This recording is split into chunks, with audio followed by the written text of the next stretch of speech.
चौथा अध्याय। नारद जी का भगवान विष्णु को शाप देना। ऋषि बोले, हे सूत जी, रुद्र गणों के चले जाने पर नारद जी ने क्या किया और वे कहां गए, इस सब के बारे में हमें बताइए। सूत जी बोले, हे ऋषियों, माया से मोहित नारद जी ने उन दोनों शिवगणों को शाप देकर भी मोहवश कुछ जान न सके। तत्पश्चात क्रोधित होते हुए वे तालाब के पास पहुंचे। वहां जल में पुनः अपनी परछाई देखी तो उन्हें फिर बानर जैसी आकृति दिखाई दी। उसे देखकर नारद जी को और अधिक क्रोध चढ़ाया। वे सीधे विष्णु लोक की ओर चल दिए। वहां पहुंचकर भगवान विष्णु से वे बोले, हे हरि, तुम बड़े दुष्ट हो। अपने कपट से विश्व को मोहने वाले तुम दूसरों को सुखी होता नहीं देख सकते। तभी तो तुमने सागर मंथन के समय मोहिनी का रूप धारण कर दैत्यों से अमृत का कलश छीन लिया था और उन्हें अमृत की जगह मदिरा पिलाकर पागल बना दिया था। यदि उस समय भगवान शंकर दया करके विष को न पीते तो तुम्हारा सारा कपट प्रकट हो जाता। तुम्हें कपट पूर्वक चालें अधिक प्रिय हैं। भगवान महादेव जी ने ब्राह्मणों को सर्वोपरि बताया है। आज तुम्हें मैं ऐसी सीख दूंगा जिससे तुम फिर कभी कहीं भी ऐसा कार्य नहीं कर सकोगे। अब तक तुम्हारा किसी शक्तिशाली मनुष्य से पाला नहीं पड़ा है, इसलिए तुम निडर बने हुए हो, परंतु अब तुम्हें तुम्हारी करनी का पूरा फल मिलेगा। माया मोहित नारद जी क्रोध से खिन्न थे।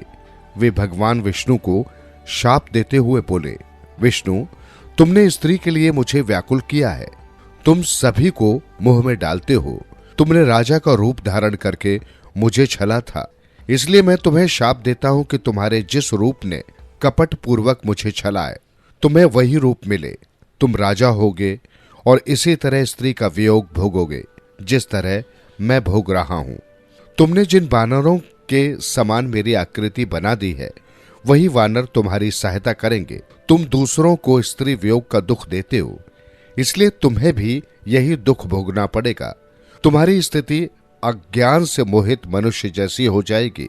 अज्ञान से मोहित नारद जी का शाप विष्णु भगवान ने स्वीकार कर लिया। तत्पश्चात उन्होंने महालीला करने वाली मोहिनी माया को समाप्त कर दिया।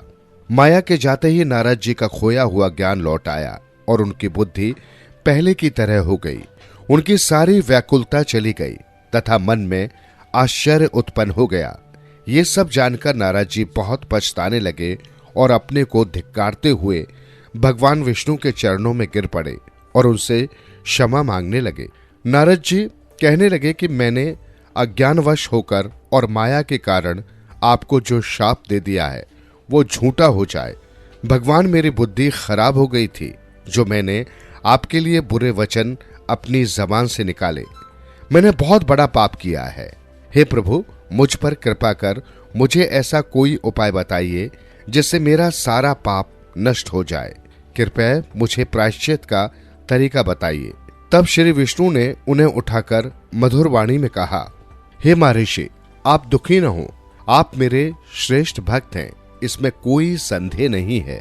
नारद जी, आप चिंता मत कीजिए। आप परम धन्य हैं। आपने अहंकार के वशीभूत होकर भगवान शिव की आज्ञा का पालन नहीं किया था, इसलिए उन्होंने ही आपका गर्व नष्ट करने के लिए ये लीला रची थी। वे निर्गुण और निर्विकार हैं और सत, रज और तम आदि गुणों से परे हैं। उन्होंने अपनी माया से ब्रह्मा, विष्णु और महेश तीनों रूपों को प्रकट किया है। निर्गुण अवस्था में उन्हीं का नाम शिव है। वे ही परमात्मा, महेश्वर, परब्रह्म, अविनाशी, अनंत और महादेव नामों से जाने जाते हैं। उन्हीं की आज्ञा से ब्रह्मा जी जगत के सृष्टा हुए हैं। मैं तीनों लोकों का पालन करता हूं और शिवजी रुद्र रूप में सबका संहार करते हैं। वे शिव स्वरूप सबके साक्षी हैं। वे माया से भिन्न और निर्गुण हैं। वे अपने भक्तों पर सदा दया करते हैं। मैं तुम्हें समस्त पापों का नाश करने वाला, भोग एवं मोक्ष प्रदान करने वाला उपाय बताता हूं। अपने सारे शंकों एवं चिंताओं को त्याग कर भगवान शंकर की यश और कीर्ति का गुणगान करो और सदा अनन्य भाव से शिवजी के शतनाम स्तोत्र का पाठ करो। उनकी उपासना करो तथा प्रतिदिन उनकी पूजा अर्चना करो। जो मनुष्य शरीर, मन और वाणी द्वारा भगवान शिव की उपासना करते हैं उन्हें पंडित या ज्ञानी कहा जाता है। जो मनुष्य शिव जी की भक्ति करते हैं उन्हें संसार रूपी भव सागर से तत्काल मुक्ति मिल जाती है। जो लोग पाप रूपी दावानल से पीड़ित हैं उन्हें शिव नाम रूपी अमृत का पान करना चाहिए। वेदों का पूर्ण ज्ञान प्राप्त करने के पश्चात ही ज्ञानी मनुष्यों ने शिवजी की पूजा को जन्म मरण रूपी बंधनों से मुक्त होने का सर्वश्रेष्ठ साधन बताया है। इसलिए आज से ही रोज भगवान शिव की कथा सुनो और कहा करो तथा उनका पूजन किया करो। अपने हृदय में भगवान शिव के चरणों की स्थापना करो तथा उनके तीर्थों में निवास करते हुए उनकी स्तुति कर उनका गुणगान करो। इसके बाद नारद जी, तुम मेरी आज्ञा से अपने मनोरथ की सिद्धि के लिए ब्रह्मलोक जाना। वहां अपने पिता ब्रह्मा जी की स्तुति करके उनसे शिव महिमा के बारे में पूछना। ब्रह्मा जी शिव भक्तों में श्रेष्ठ है। वे तुम्हें भगवान शंकर का महात्म्य और शतनाम स्तोत्र अवश्य सुनाएंगे।